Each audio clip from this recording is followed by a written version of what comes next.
Ideja për të ndryshuar tarifat e energjisë elektrike për qytetarët sa vjen dhe forcohet më tej. Kryetari i Endit Rregullator të Energjisë, duke raportuar para deputetëve në Komisionin e Veprimtarive Prodhuese, argumentoi se ideja për të hequr tarifimin me 2 fasha vjen si domosdoshmëria e abuzimeve që po ndodhin në faturimin e energjisë. Abuzimi është në mënyrën e faturimit të konsumatorëve.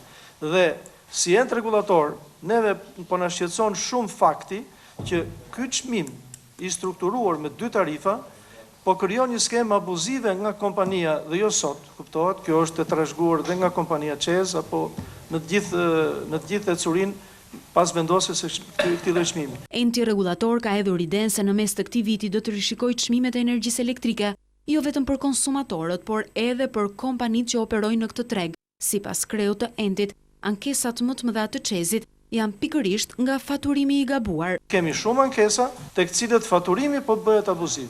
Dhe mekanizmi dhe struktura e çmimit është dhe një nga arsyet e abuzimit që kryhet tek konsumatori. Por nëse enti rregullatori i energjisë merr vendimin për të hequr tarifimin me 2 fasha, një gjë është e sigurt, qytetarët do të paguajnë më shtrenjtë për këtë produkt. Nga ana tjetër, enti rregullatori ka lënë afat kompanisë ÇEZ, që brenda një viti të pajisë me matësa të energjisë elektrike të gjithë abonentët.